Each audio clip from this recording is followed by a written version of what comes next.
السلام علیکم ورحمۃ اللہ وبرکاتہ۔ امید کرتی ہوں آپ سب بہن بھائی خیریت سے ہوں گے اور اللہ تعالیٰ ہم سب کے روزے ہمارے اعمال کو قبول فرمائے۔ میں نا بڑی روتلو ہوں تو اس لیے میری آواز شروع میں ہی رونے والی ہو جاتی ہے۔ ہاں میں وہی انسان ہوں جو وارث ماموں کے لیے بد دعائیں کرتی تھی، لیکن میں ابھی پیچھے ایک بچی کو بتا رہی تھی کہ وارث ماموں اپنی جھولی اٹھا کے راتوں کو دعائیں کرتے ہوتے تھے کہ چاند اسلام قبول کر لے، تو دعائیں کبھی رد نہیں جاتی۔ وہ دعائیں جو اللہ سے مانگی جاتی ہیں وہ دعائیں کبھی رد نہیں جاتی۔ میں نے اپنی 25 سالہ زندگی جو تھی وہ کرسچینٹی میں اچھی خاصی پریچنگ میں گزاری۔ میں چرچ میں پریچ کرتی تھی، کلام پیش کرتی تھی۔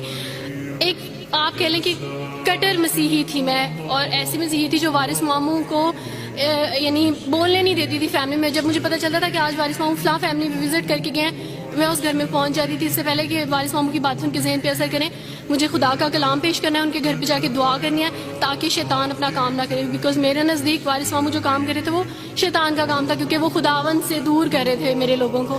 تو میں اس فیملی میں پہنچ جاتی تھی، اپنے لوگوں کو چاہتی تھی کہ وہ خداوند کے ساتھ جڑے رہیں، وہ کبھی خداوند کا انکار نہ کریں، وہ یسوع مسیح کا انکار نہ کریں۔ یہ سب میری یعنی میں آپ کہہ لیں کہ ایک اسٹرانگ ورک کرتی تھی۔ مجھے اس چیز کا ڈر رہتا تھا کہ وارث ماموں کی وجہ سے اب مزید لوگ اسلام قبول نہ کریں، لیکن کیا پتہ تھا کہ اللہ تعالیٰ مجھے ہی دائرہ اسلام میں لے آئیں گے اور میں ہی وہ شخص بنوں گی جو اسلام قبول کرے گی۔ CSS کر رہی تھی، میں نے BA کمپلیٹ کیا اپنا، اور اس کے بعد میں CSS کر رہی تھی۔ اس کے دوران اللہ تعالیٰ نے مجھے یہ توفیق دی کہ اسٹڈی آف ڈفرینٹ ریلیجینس کی کتاب پڑھنے کے دوران یہ سبجیکٹ جب میں پڑھ رہی تھی تو مجھے پتہ چلا کہ اسلام ہی خوبصورت مذہب ہے۔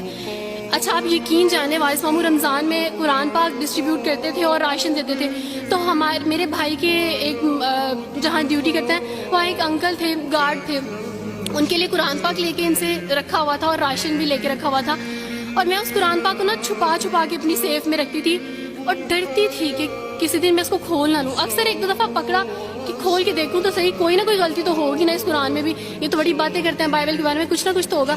لیکن اب یقین جانے ایک ڈر تھا کہ جس دن میں اس قرآن کو پڑھا میں اس قرآن کو اپنا دل دے بیٹھوں گی، اور وہی ہوا کہ جب میں نے قرآن پڑھا تو میں اس پر ایمان لائے بغیر نہیں رہ سکی۔ ایک رات وارث ماموں کو کال کی اور ان سے کہا کہ 2 بجے کا لگ بھگ ٹائم تھا، اور ان سے کہا کہ وارث ماموں مجھے آپ سے ضروری بات کرنی ہے۔ تو انہوں نے کہا کہ کیا بات ہے بیٹی، کوئی زندگی موت کی بات ہے؟ تو میں نے کہا کہ ایسے ہی سمجھ لیں، میں رو رہی تھی۔ تو انہوں نے کہا کہ سب خیریت ہے؟ تو میں نے ان سے کہا کہ بس بغیر کچھ کہے آپ مجھے کلمہ پڑھا دیں وارث ماموں۔ اور وارث ماموں اور میں بالکل خاموش تھے، یعنی وارث ماموں کہتے ہیں کہ اس وقت مجھے لگا کہ جیسے میرا دل پھٹ جائے گا۔ مجھے یقین نہیں آ رہا تھا اپنے کانوں پہ کہ وہ جو سب سے بڑی رکاوٹ تھی وہ مجھے خود کہہ گیا کہ مجھے کلمہ پڑھا دیں۔ اور میں نے ان سے 5 منٹ کا یعنی اسپیس لی کال پہ، اور 5 منٹ میں نے دعا کی، لیکن اس کے بعد میں نے کہا کہ اگر میں حق پہ ہوں، سچ پہ ہوں، تو بس پھر خداوند اس کو ہو لینے دے۔ اور وہی ہوا، میں نے اسلام قبول کیا، اور سوچا تھا کہ CSS کمپلیٹ کرنے کے بعد فیملی میں اناؤنس کروں گی، لیکن اللہ تعالیٰ نے کچھ اور منصوبے بنائے ہوتے ہیں، انسان کے کچھ اور منصوبے ہوتے ہیں۔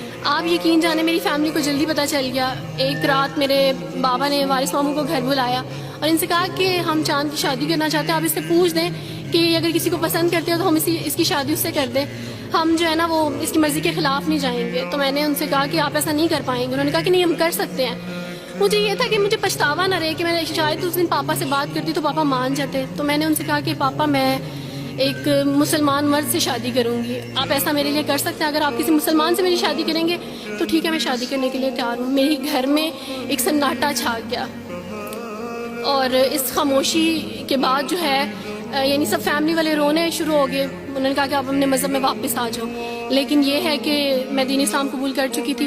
آپ یقین جانیں جس طرح لوگ مختلف ہیں اسی طرح ان کے مسائل بھی مختلف ہیں۔ مجھے مینٹلی بے انتہا ٹارچر کیا گیا، مینٹلی مجھے یعنی اس چیز کا احساس دلوایا گیا کہ ماما پاپا روتے ہیں۔ میرے پاپا نے آپ یقین جانیں خود کو پھانسی لگانے کی کوشش کی میری آنکھوں کے سامنے، میری ماما نے خود پہ پیٹرول ڈال دیا اور خود کو جلانے کی کوشش کی میری آنکھوں کے سامنے، اور میں اپنے روم میں بیٹھی یہ کہتی تھی کہ اللہ اگر میں حق پہ ہوں نا تو میری فیملی کو کچھ نہیں ہونا چاہیے۔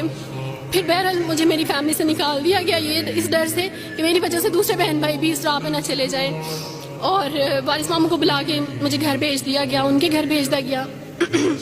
جب میں گھر سے آ رہی تھی تو وارث ماموں نے کہا کہ بیٹی اگر آپ کا کوئی سامان ہے تو آپ لے لیں۔ تو میں نے ان سے کہا کہ اس گھر سے صرف ایک ہی چیز میرے ساتھ جا رہی ہے اور وہ ہے میرا نام جو ماما پاپا نے مجھے دیا تھا. میں چاند رات میں پیدا ہوئی تھی اس لیے انہوں نے میرا نام چندہ رکھا تھا. بس وہ نام لے کے آئی. آپ یقین کریں ہمیں کہا جاتا ہے جبرن اسلام قبول کیا جاتا ہے. اسلام قبول کرنے کے بعد وہ جبر کیا جاتا ہے کہ آپ سوچ بھی نہیں سکتے.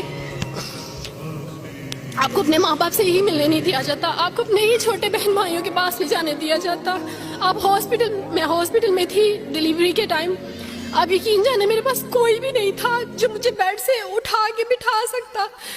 ایسے موقع پہ مجھے اپنے اپنوں کی ضرورت تھی لیکن میرے اپنوں کے جبر نے میری ماما کو مجھ سے دور رکھا. میرے بہن بھائیوں کو, میرے کرسچن کولیگس نے ہی میری فیملی کو پریشرائز کیا کہ اس کو فیملی سے نکال دیں کیونکہ اگر آپ اس کو ملیں گے تو مزید لوگ بھی عبدالوارث کی طرح چندہ کی طرح اسلام قبول کریں گے.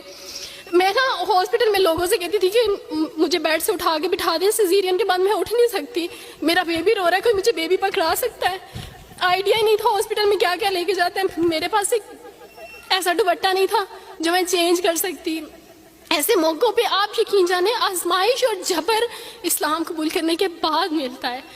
مجھے آپ سب سے توقع ہے, آپ سب اسلامک اداروں سے توقع ہے کہ اب آپ ہمارے لیے اسٹیپ لیں. ہمارے اپنوں نے تو ہمیں چھوڑ دیا, انہوں نے جو ہمارے ساتھ جبر کیا اس جبر کے بدلے آپ ہمارے ساتھ نیکی کریں. اب آپ کیا اسٹیپ لیتے ہیں نیو مسلمس کے لیے جن پر یہ الزام لگایا جاتا ہے کہ ان پہ جبر کیا جا رہا ہے. ہم پہ جبر نہیں, ہم پہ جبر اسلام قبول کروانے والوں نے نہیں کیا بلکہ جن کے گھروں سے ہم آئے تھے اسلام قبول کرنے کے بعد جبر تو ان کی طرف سے تھا.